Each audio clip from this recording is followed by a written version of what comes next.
Plata, esto es Pelota al Piso. Hoy vamos a tener uno o dos invitados, pero como la naturaleza es sabia y hace lo que quiere, capaz que uno de los invitados no puede porque tiene un temporal. Así que es increíble esto. Pero bueno, esto pasa, son cosas que pasan. Si hubiera sido en la ciudad de Buenos Aires y hubiera sido un corte de conexión normal, estaría puteando. Pero no, la realidad es que es en Mendoza, el temporal es bastante fuerte, así que bueno, vamos a tener paciencia. Si el amigo Santiago se conecta bien y si no, no problema, lo haremos la próxima. Es un tema muy muy interesante que siempre me tiene interesado, que es el funcionamiento de empresas, de cómo le reman las pymes. Pero bueno, tranquilo, no va a faltar oportunidad. Aprovecho para arrancar con un editorial con dos temas. Uno que claramente no es mi tema expertise, pero me corre las generales de la ley, tengo motivos para hacerlo. Y es dos pequeñas líneas sobre el caso este de Fernando Báez Sosa. Reitero, no es muy fuerte, hago esto porque me interesó el tema, por un tema particular mío, pero lo poquito que sé de derecho, no soy abogado, es que el rol de la justicia no es ser aleccionadora. La justicia no está para dar lecciones, la justicia no está para satisfacer a una población indignada, no es por ahí. El reclamo de los padres de Fernando es absolutamente intransferible, absolutamente justificado, absolutamente incuestionable, no hay ningún punto al respecto. Pero la justicia está hecha para hacer justicia. Hay un código, hay un procedimiento, hay normas, hay sistemas probatorios, y debemos atenernos a eso. Punto. Eso es el fin de la primer comentario. El segundo comentario al respecto es que los abogados están para buscar la verdad, para pedir justicia y buscar la verdad. El abogado Burlando no se dedicó a eso. Yo he posteado públicamente, Burlando es siniestro, muchos me han criticado por eso, y es mi opinión personal. No hay delito de opinión, así que tengo la libertad de decirlo. Y lo digo porque ha exacerbado la hoguera de buscar no justicia, sino una suerte de venganza a los implicados, que eso lo podemos pedir nosotros, lo puedo pedir yo, lo puede pedir cualquier oyente, no lo puede pedir nunca un hombre de derecho, ¿ok? Porque las cárceles, según el artículo 18 de la Constitución, deben ser sanas y limpias para recuperación y no para castigo. Y Burlando dijo en muchas oportunidades que fulano y mengano y sultano se pudran en la cárcel. Nadie debe pudrirse en ninguna cárcel. Nadie. Y como liberal, mucho menos. Las cárceles deberían ser hoteles 3 estrellas, y me hago cargo de lo que digo, porque el principal precio de haber cometido un delito es la pérdida de la libertad, nunca el hacinamiento. Nunca el hacinamiento y el maltrato del reo puede ser regocijo de la sociedad. De vuelta, un individuo cualquiera, un damnificado puede pedir lo que quiera, no interesa. Está bien, el sistema de derecho se hizo para aplicar las leyes con todo el rigor que sea necesario. Pero un hombre de derecho no. Un hombre de derecho no puede pedir que fulano o sutano o un implicado no se pudra o se muera en una cárcel. Es un error, muchacho Burlando. Estarás tapando otra cosa, no lo sé. Estarás pantallando por otro objetivo, posiblemente.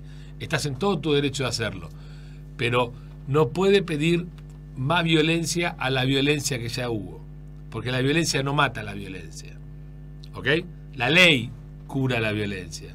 La justicia, no diatribas. Y muchos medios se plegaron a esto e hicieron de esto una verdadera hoguera. Está bien, listo. Pero a mí me parece que eso está mal. ¿Ok? Y voy a dar un dato muy sencillo. Las cárceles en Argentina son una posilga.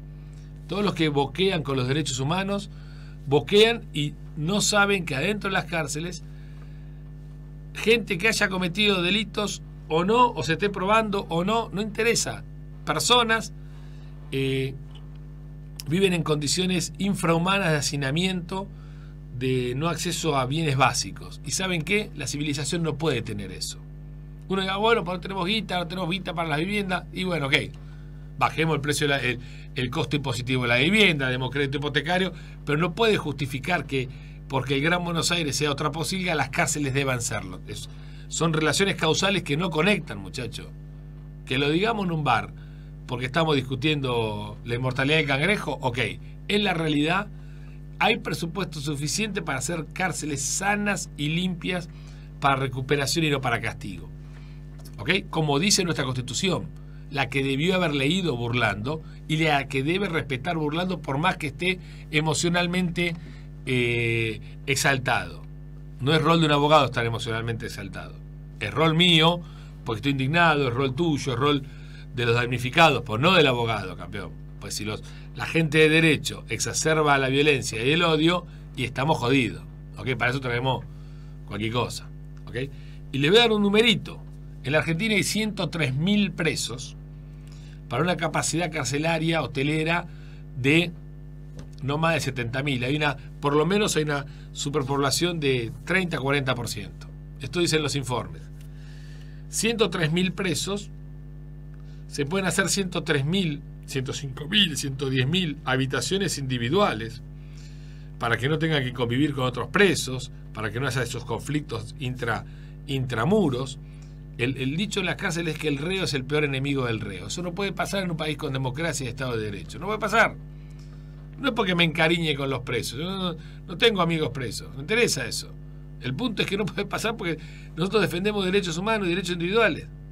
¿Ok? Como dice Ortega y Gasset, el liberalismo es la suprema generosidad porque es la generosidad con el enemigo y fundamentalmente con el enemigo débil. Eso es el liberalismo. Hay muchos liberales que no entienden esto, ¿eh? Y salieron a tirar comunicados. Hay mucho liberal de cartón. Lo lamento.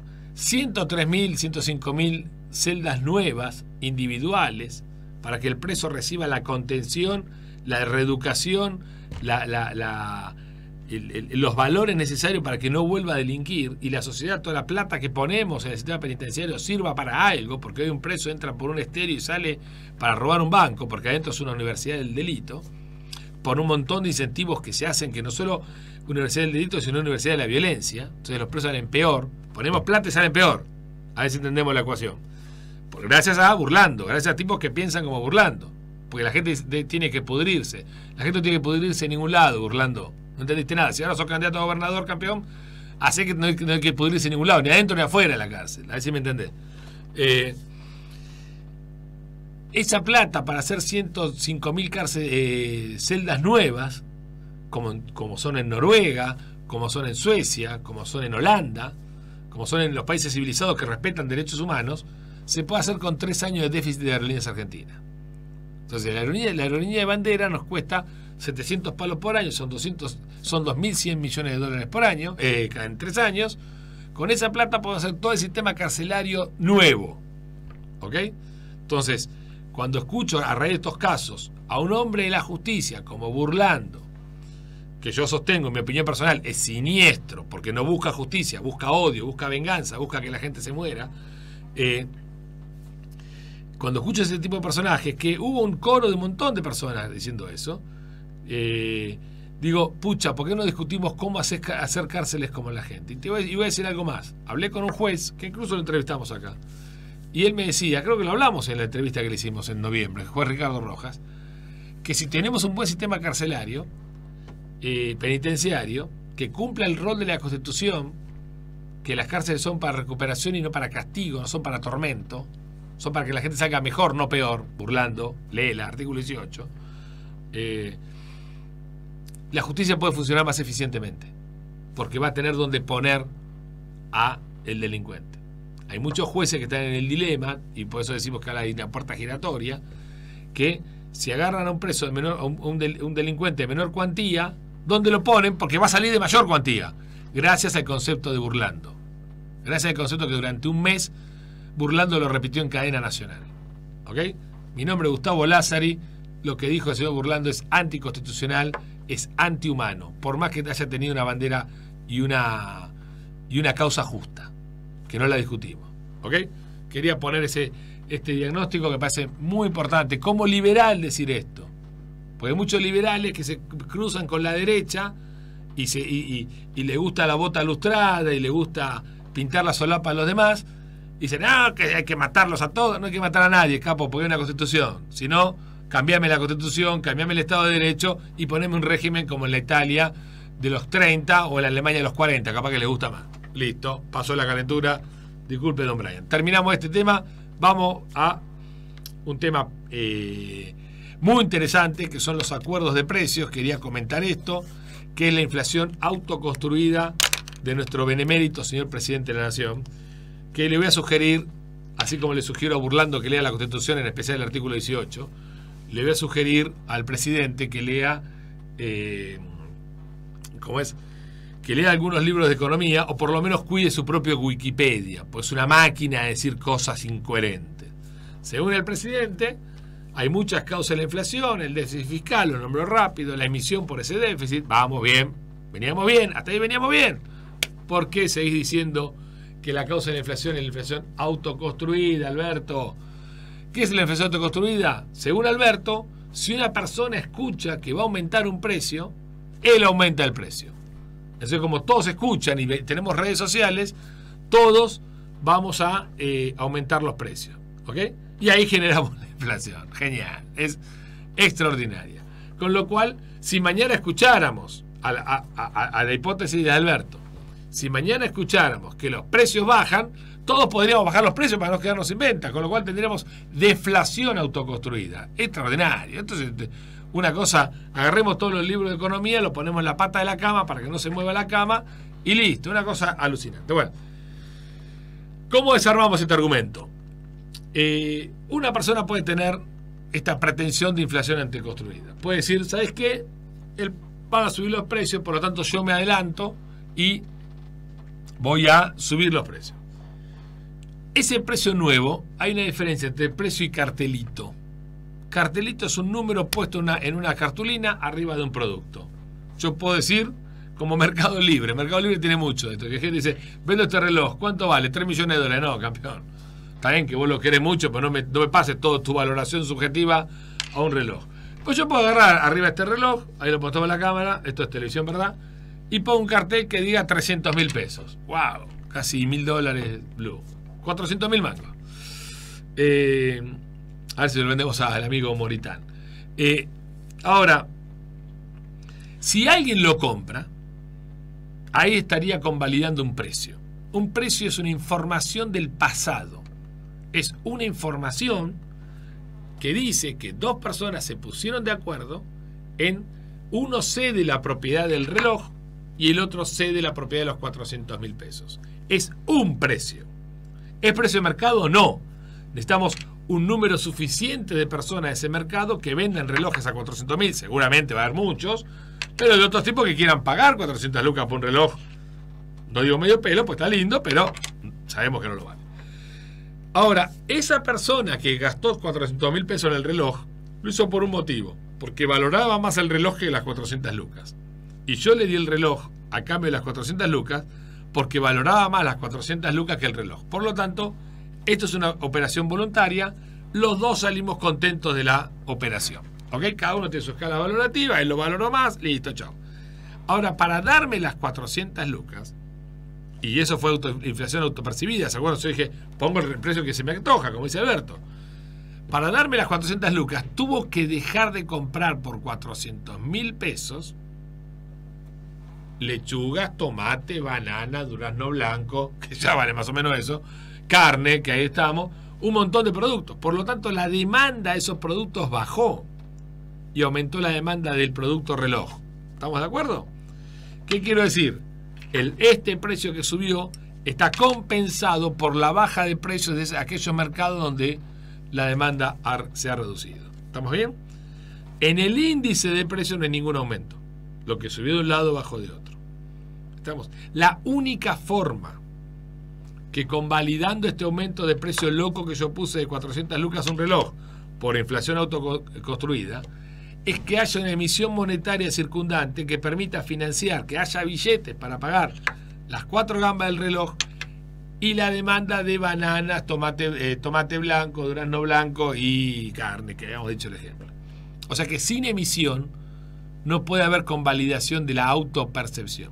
La única forma que todos los precios se autoperciban, que la autopercepción de todos los precios a la suba pueda ser convalidada, es con emisión monetaria. ¿Ok? Por eso uno en el mercado puede hacer la locura que quiera, pero si lo convalida la demanda, bien, y si no, es un cartelito, no es un precio, Alberto. ¿Estamos de acuerdo? No existe el concepto de inflación autopercibida. Existe el concepto de expectativa. Pero para que la expectativa se convalide, necesitas emisión monetaria. Por eso la inflación es siempre y en todo lugar un fenómeno monetario. Ya sea porque aumenta la cantidad de dinero, como es el caso de Argentina, o porque baja la demanda de dinero, como también es el caso de Argentina. ¿Ok? Pero es un problema del mercado monetario que se traduce en el mercado de bienes. ¿Ok? No hay autopercepción. Si cada uno pusiera, y Alberto, y mucha gente, no solo el presidente, cae en este error. Si cada uno pusiera el precio que quiera, uno, no habría quebrantos. Nadie va a ser tan nabo de poner el precio más caro los costos que los precios. O sea, gente estúpida no existe. Y segundo, no hubiera habido nunca quebrantos. Y tercero, las tasas de ganancia serían voluntarias. Cada uno ganaría la guita que quiera. Por total, poner los precios que querés. La realidad es que nadie pone el precio que quiere. Todos tratamos de poner el precio más alto que podemos, los que vendemos, y los que compran tratan de comprar el precio más bajo que pueden. ¿Ok? Entonces, en este tema de que los consumidores quieren precios bajos y nosotros queremos precios altos, ahí llegamos a acuerdos. ¿Ok? Y un día vendés y el consumidor se llevó la mercadería, y otro día no vendés y vos te llevaste la mercadería. ¿Ok? Te llevaste tu propia mercadería. Entonces, a mí esto lo que me refleja, Alberto, es uno, que lo veo como que no tuvo operatoria comercial, lo cual no es grave, pero grave es intentar regular lo que no conoces. Esa es la diferencia entre ignorancia y petulancia. Todos somos ignorantes en millones de temas, pero no somos tan petulantes. Yo no sé medicina, entonces de acá no salgo al Instituto del Diagnóstico, al Hospital de Clínicas, a la Favalores, y che, loco, correte del quirófano que agarro el bisturí yo y me mando una operación de vesícula. No la gente no hace las cosas porque tiene los límites de su ignorancia y es consciente de eso, por eso es la humildad. Pero muchos gobernantes, muchos políticos no son conscientes de eso, entonces se convierten en petulantes. Así que bueno, explicado esto, no existe la inflación autopercibida, nadie pone el precio que quiere. A veces este gobierno, hoy salió una noticia muy divertida, que van a pedir efectivamente toda la información de costos, cantidades, precios de compra, proveedores. Muchachos, no se puede procesar esa información. El arte del mercado es que es un mecanismo espontáneo de transmisión de información y que lo hacen millones de personas porque el conocimiento está disperso y el trabajo está dividido. Si lo quieren centralizar, se van a volver locos. Es muy frustrante eso. Es muy frustrante. ¿Okay? Yo de onda se lo digo. Lo van a hacer, van a gastar un montón de guita y no le va a servir absolutamente para nada porque el mercado es irreemplazable. Lo quisieron hacer los soviéticos y les salió mal. Y usaron la fuerza para eso, usaron la represión, usaron gulags. Los gulags eran centros de producción, muchachos, no eran cárceles. No son las cárceles que le gusta Burlando. ¿Ok? La tengo, ese tema me vuelve loco con un abogado, o sea, tan siniestro de pedir que las cárceles argentinas sean gulags y campos de concentración. No, Burlando. Murieron 50 millones de personas por estúpidos que piensan como vos. ¿Ok? Los gulags en la Unión Soviética eran unidades de producción.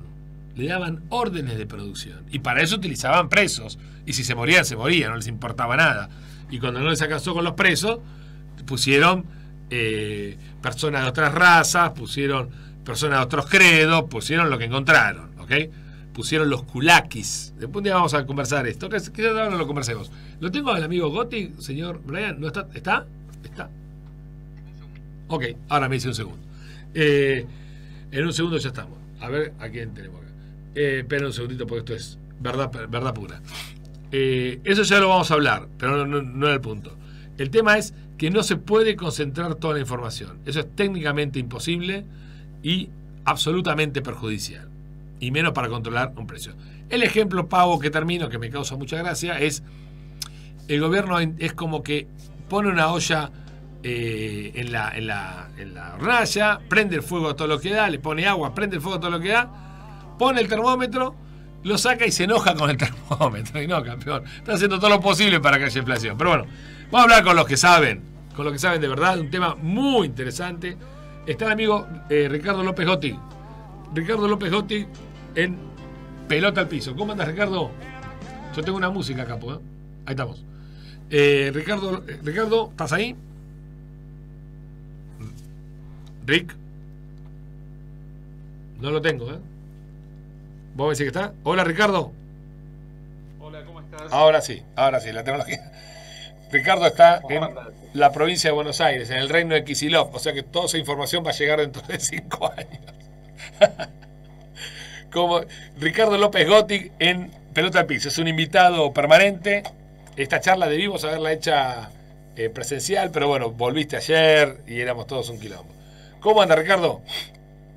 Bien, ¿vos? Muy bien, muy bien, muy bien. Nos quedan 20 minutos y yo quisiera un tema, cambio de tema, le digo a la gente que voy a cambiar totalmente de tema, pero quisiera tocar un tema que es muy interesante, porque en enero se cumplieron 2 aniversarios que para mí son importantísimos. Pasan rápido.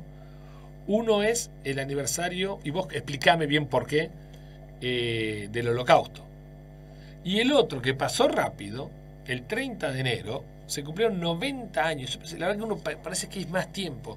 90 años de que Hitler asumió la Cancillería, que empezó formalmente el desastre del siglo XX. A ver, dame una reflexión primero.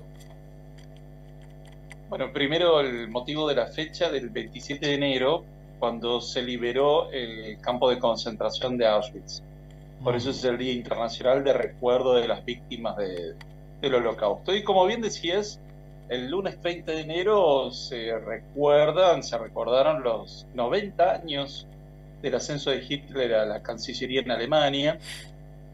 Tanto en Alemania como en Austria, cuando hablamos de canciller, es el primer ministro, no es lo que nosotros llamamos el ministro de Relaciones Exteriores.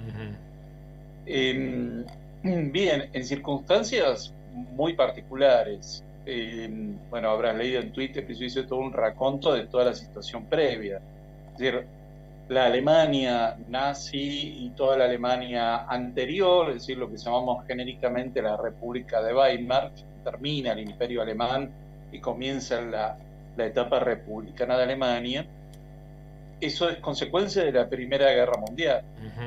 Y todo el desastre del siglo XX en gran medida es consecuencia de la Primera Guerra Mundial, porque ahí es donde tenés, hacia finales de la Primera Guerra, tenés la Revolución Bolchevique en 1917, y por otro lado, lo que va a quedar es una gran militarización de la vida europea, porque imagínate las personas que combatieron 4 años, ¿no? Porque hubo combatientes que estuvieron los 4 años en las trincheras combatiendo.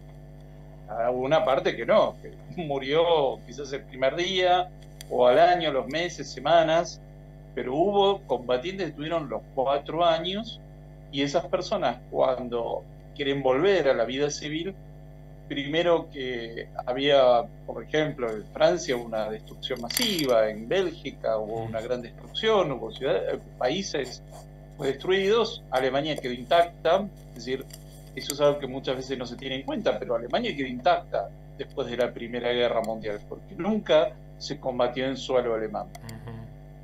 Pero lo que pasa es que hubo una gran militarización de la vida, porque imagínate, vos estuviste combatiendo 4 años en la trinchera y querés volver a tu vida habitual, es complicado, ¿no? Es decir, permitime 4 años es una situación límite, y de repente volvés a trabajar de herrero, de carpintero, y la verdad es que es muy difícil esa reconversión. Y toda la gente que quedó con daños psicológicos, que en ese tiempo se lo veía como un tema menor, ¿no? Decía, dale, déjate jorobar, andá. Y hubo gente que quedó muy dañada psicológicamente, la enorme cantidad de gente que quedó herida, es decir, con una pierna menos, un brazo menos, es decir, esa gente no podía volver de un día para otro a su trabajo habitual, y quedó como muy instalado el uso de la violencia en la vida cotidiana. Por eso surge el fascismo en Italia, surgen los movimientos ultranacionalistas en Alemania, y en Austria. Uno de esos tantos grupos va a ser el nazismo, pero quedaron muchas sociedades de excombatientes en toda Europa, y esa gente veía como muy legítimo el uso de la violencia para resolver los conflictos.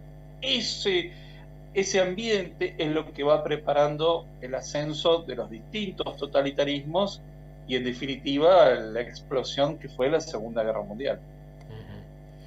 Escuchame una cosa. A ver, me está diciendo que no sé cómo explicarlo, pero el estado del arte, te decía que de pronto una trifulca, como era común cuando asumió Hitler y cuando iban haciendo las campañas políticas, se agarraban a palos, no era un escándalo Sí. como sería ahora. O sea, que No, en un acto político mueran 15 personas porque se cagaron a palos, no era un escandalete. No, de hecho, por ejemplo, la CSA, ¿no? Ese grupo paramilitar que tenían los nazis, eran 400.000 miembros.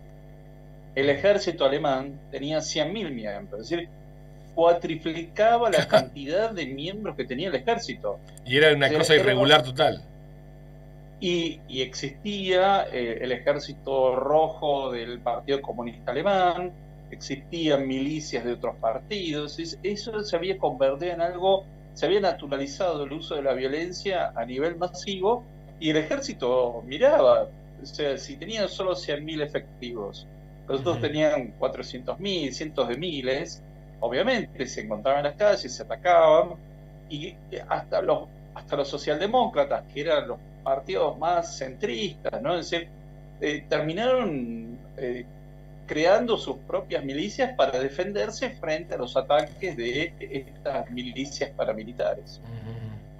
Ahora, en ese contexto, a mí me sorprendió una cosa que vos me lo habías dicho hace mucho tiempo, y yo obviamente te lo creí, pero nunca lo había visto en mis ojos. Me leí en el verano un libro de un tal Jesús Hernández, no sé, un español, que se llama La vida de Adolf Hitler, que el tipo siempre dijo lo que iba a hacer.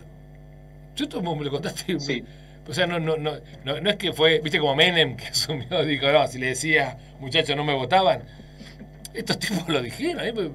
Me vuelve loco que era tan fuerte el antisemitismo, evidentemente, tan vox populi, tan popular, si querés decirlo de alguna manera, que el tipo lo decía y no tuvo nada. Era muy popular el antisemitismo. De hecho, mira, Hitler vivió varios años en Viena, ¿no? Él era austríaco. En realidad, a ver, uno dice, ¿cómo es que era austríaco y fue canciller de Alemania? Los austríacos se consideran alemanes, ¿no? Es decir, alemán por nacionalidad, porque hablaban alemán, y no es que alguien decía soy austríaco, ¿no? Ese concepto surge cuando se derrumba el Imperio Austrohúngaro y, bueno, se queda Austria como una república independiente, y ahí se empezó a hablar de Austria, pero los austríacos se sentían tan alemanes como los del antiguo Imperio Alemán. Sí. De hecho, buscaban una forma de fusionarse. Pero Hitler vivió muchos años antes de la Primera Guerra en Viena. De hecho, él era un estudiante frustrado de Bellas Artes, intentó entrar a la Academia de Bellas Artes, no tenía el talento suficiente y, bueno, quedó afuera del sistema. Y él vivía en Viena en ese tiempo, y de hecho había un alcalde de Viena muy popular que era profundamente antisemita, Karl Lueger. Bien, es decir, que el antisemitismo era una fuerza política muy importante en Europa. Bueno, fue el caso Dreyfus a fines del siglo XIX en Francia, lo cual mostró también la fuerza del antisemitismo. Pero ahí hay que considerar que hay distintos tipos de antisemitismo.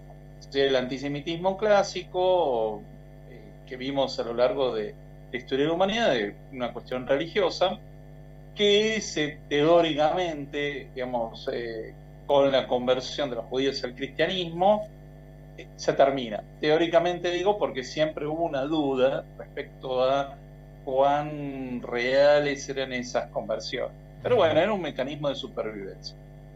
Pero el nazismo toma un antisemitismo de carácter biológico, es decir, no importa si un judío se convierte o no al cristianismo, sino que es algo genético. Entonces, esa lógica perversa, absolutamente criminal, es lo que lleva al holocausto, a la Shoah, es decir, al exterminio de todos los judíos como entes biológicos. Y hay un tercer antisemitismo, aunque muchas veces no se lo tiene en cuenta, que era el de la Unión Soviética, que era el de destruir todo signo de identidad judía, es decir, desde lo religioso, lo cultural, la lengua, como era el yiddish, es decir, convertirlos en soviéticos completamente, borrar toda identidad judía hasta que fuera un ruso más. Permíteme, eso no lo hacían los rusos por superioridad racial, sino por borrar una nacionalidad. Como es pregunta, no sé, Exacto. como también quisieron borrar armenios y ucranianos, o era especial antisemitismo también. Eso era específicamente en la Unión Soviética. Pero ¿cuál era el motivo? Era porque se consideraba que el nacionalismo, en el sentido de que vos tenés una nacionalidad, un apego a una nacionalidad, era algo de carácter burgués. Entonces lo que buscaban era borrar esa identidad, porque ¿qué pasaba? La Unión Soviética fue una relación bastante extraña, porque por un lado fue uno de los primeros países en reconocer al Estado de Israel, pero por otro lado dentro de la Unión Soviética perseguía a los judíos, pero no los llamaba judíos porque, imagínate, después de la Segunda Guerra Mundial, hablar en contra de los judíos como tal estaba mal visto. Entonces lo decían los cosmopolitas, los apátridas, ¿no? Toda esa clasificación, sí. Los sionistas, es decir, no decían judíos, sino los sionistas, los cosmopolitas, los apátridas, y era un proceso de rusificación completo. A tal punto que en los años 90, es decir, cuando ya colapsa la Unión Soviética, se produce una gran migración de judíos desde la Unión Soviética hacia Israel. Y esos judíos no habían sido circuncidados, no conocían las costumbres judías, no hablaban en yiddish, hablaban en ruso, hasta festejaban la Navidad, es decir, cómo habían sido rusificados completamente hasta que habían perdido completamente su identidad como tal.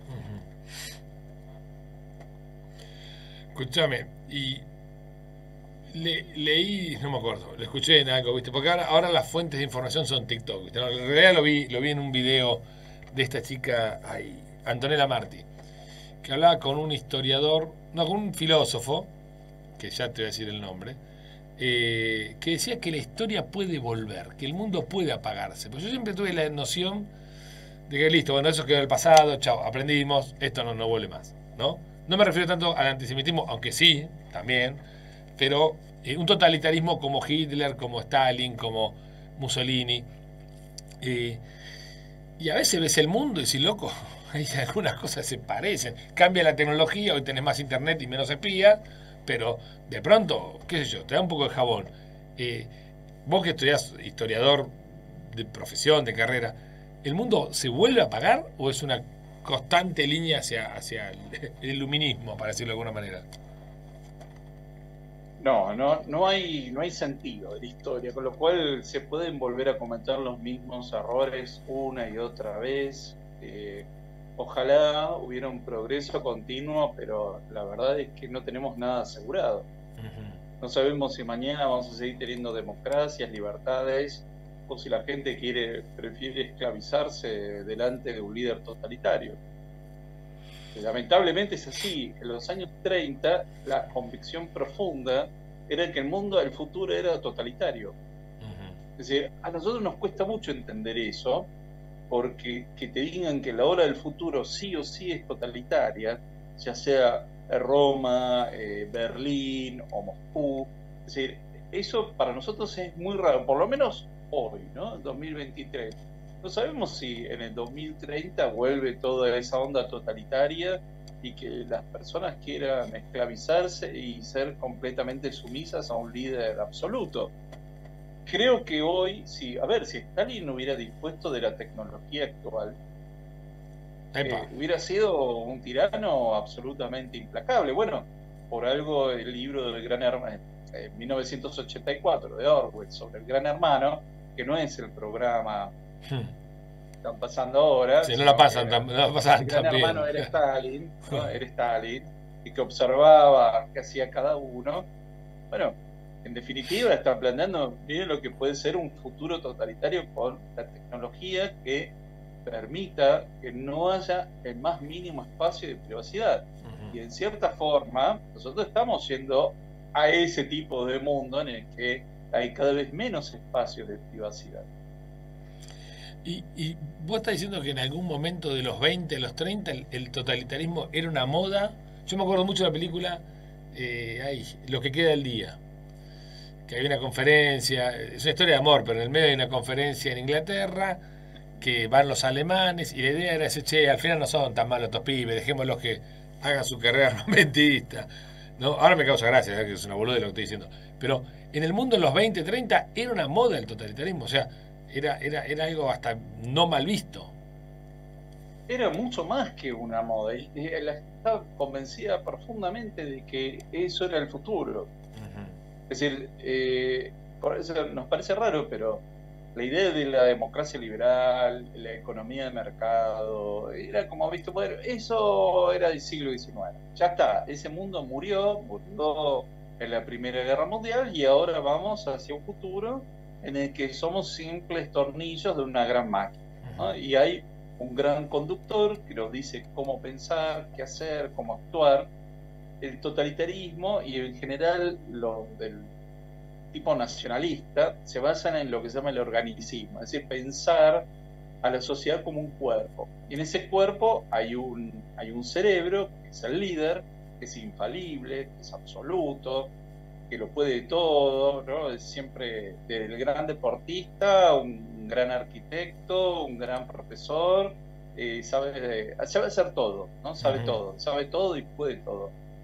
Y después el resto del organismo va obedeciendo. Es decir, hay partes que combaten, ¿no? Los brazos del líder, y hay otros que simplemente cumplen una función menor, pero dentro de un gran organismo en el que cada uno cumple una función específica. De ahí viene la idea del corporativismo también. Es decir, es un cuerpo. La sociedad es un cuerpo. Cada uno tiene que cumplir con su función. No podés dejar que las piernas se pongan a pensar porque para eso está el líder. Entonces, dice, bueno, vos naciste acá y estás acá y quedate en el molde, ¿no? Básicamente te dice eso, no tengas aspiraciones de ascenso social, no tengas pretensiones de mejorar tu vida, vos naciste acá y vos cumplís, y sos una pieza más de la maquinaria. Por eso toda esa idea de borrar todo signo de individualidad, de singularidad, de particularidad, porque se termina tu vida privada. Ahora, eso así en el extremo así, sociológico, filosófico que estás planteando, daría la sensación que no estamos tan cerca porque la gente tiene una demanda de individualidad. Pero vos cómo ves, por ejemplo, movimientos como... yo leía esto y lo vi a Putin, digo, la puta, esto es lo mismo, hermano, o sea, anexión territorial. Ahora estoy leyendo un libro sobre, se llama Hambruna Roja, de Anna Applebaum. Y lo que hizo Putin ahora lo hizo Rusia toda la vida con Ucrania. O sea, estamos como volviendo. Vos ves un Putin, ves, no digo un Trump, porque Trump, qué sé yo, pero tiene esas cosas de culto, de raras, ¿viste? No sé cómo llamarla. ¿Hay un reverdecer de eso o estos son unos chichipíos que no inofensivos? A ver, hay un culto a la personalidad dentro de esos movimientos, lo encontrás en la Unión Soviética con Stalin, con Mussolini en Italia fascista, con Hitler en Alemania nazi. Es decir, una de las tantas características del fascismo es el culto a la personalidad del líder. El líder es infalible, ¿no? Es decir, no se lo puede discutir y es un personaje que está por encima de todo el resto de los individuos. Después el tema de la militarización, ¿no? Eso, por ejemplo, no lo encontramos hoy en día, porque fíjate que en Rusia los tipos se escapan de Rusia para no combatir, ¿no? Están mandando a los presos a combatir en unidades paramilitares del grupo Wagner, pero no quieren combatir. Está todo bien, sí, vamos, pero llega la hora de la verdad y se escapan todos. Se peronizaron, ¿no? Los soviéticos. Claro, ahora estos son todos gallitos del cuarti, ¿no? Así, detrás del teclado son todos machitos, y todos quieren la guerra. Cuando te llaman, no, yo combato en Twitter, no, bueno, así es fácil. Eso, por ejemplo, esa militarización de la vida no la vemos, porque, bueno, eh, eso ocurrió en los años 20 porque Hitler había sido combatiente, Mussolini había combatido en la Primera Guerra Mundial. Es decir, el núcleo duro de esos partidos habían sido excombatientes o aquellos que estuvieron a punto de entrar al ejército y de repente la guerra se terminó. Es como que se quedaron con las ganas de ponerse uniforme e ir a la trinchera. Porque eso también ocurría. Bueno, en este libro... Eso, por ejemplo, no lo vemos hoy en día. Ok, en este libro de Hitler es muy permanente la apelación a dos cosas. Primero, el tipo con la providencia. La providencia me va a ayudar, ¿viste? Se sentía un iluminado. Y segundo, la frustración de la lucha. El tipo, la guerra era como una asignatura pendiente.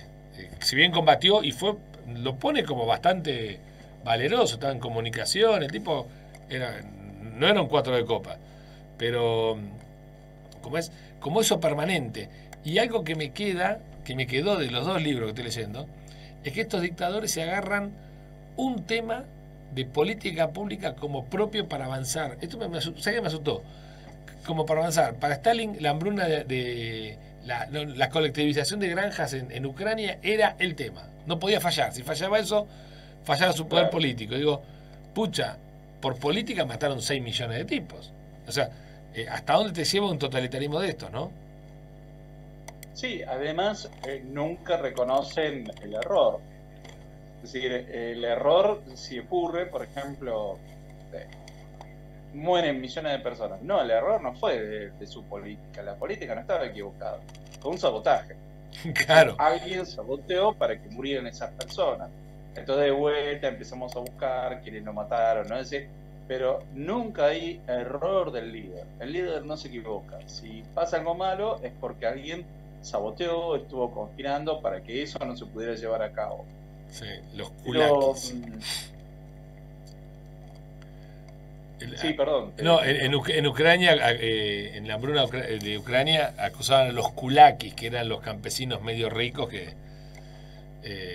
Sí, que en realidad tampoco eran ricos. El kulak era un campesino que tenía 2, 3 vacas. Sí, o sea, sí, no estamos hablando ni remotamente de un terrateniente ni nada parecido. Era el que tenía 2, 3 vacas y había otro que tenía media gallina. Entonces, bueno, obviamente, de 3 vacas parecía millonario, pero... y se establecían porcentajes de despulaquización, se llamaban así, despulaquización. Y el porcentaje venía desde el Politburó, es decir, decía, bueno, a ver, en Kamchatka hay que despulaquizar un 40%. Y a veces ocurría que el líder local del partido decía, pero hay un 60% de despula, voy a matar a todos ese 60%. No, si a vos te decían 40, tenías que cumplir 40. Si era más de la raya, más de lo establecido, son desviacionistas de izquierda. Si vos decías, claro, si vos decías, no, mirá, no encontré 40, había 30 y no sé, ese 10% restante encontrámelo en algún lugar. Lo que sea si que... vos no llegabas al 40, eras un desviacionista de derecha. Los desviacionistas también eran purgados, no es que zafaban. Es decir, hubo líderes de la NKVD, que fue un poco el antecedente de lo que después fue la KGB, que fueron purgados también en los años 30. Es decir, ni siquiera el líder de los servicios de seguridad estaba a salvo. También podía ser acusado de conspiración. Y bueno, después de un juicio rápido, muy sumario, era fusilado la semana. Ricardo, vamos a volver sobre esto, porque lo que tiene interesante esta parte de la historia es que, bueno, en mi caso nunca terminás de entenderla y cada vez que sabes algo más te apasiona más, es increíble. Che, qué importante, y esta última reflexión, saber historia para entender el presente, ¿no? Así es. Bueno, a ver, a fin de este mes, acá hacemos un poco de promo. Dale. Sale un libro mío sobre la historia de Checoslovaquia, desde 1918 hasta 1993. Uy, así que cuando esté ya físicamente impreso y demás, lo presentamos acá. Dale. Lo lees y lo comentamos. Dale, prometido entonces para algún momento de marzo. Estamos acá de vuelta con don Ricardo López Gotti. En Twitter sos @ López Gotti. @López Gotti. Bárbaro. Todos a seguirlo. Gracias, Ricardo. Ya estamos sobre el programa. Nos estamos viendo la próxima. Y don Brian, ¿estamos terminando? Listo. Bueno, estamos ya en el final. Les agradezco. Disculpen si el editorial fue cargado, pero realmente es un tema que me apasiona, me posesiona el tema de la situación carcelaria argentina y la doble vara que nos medimos. Porque por un lado boqueamos derechos humanos y por otro lado estamos violando derechos humanos 103.000 tipos que cometieron la cagada, que tienen que estar en cana, pero, campeón, no, ¿sabe qué? Somos la civilización, no la barbarie, burlando. Así que bueno, gracias por estar, el próximo miércoles nos vemos, gracias don Brian, y nos despedimos. Esto es Pelota al Piso, yo soy Gustavo Lázari, chau.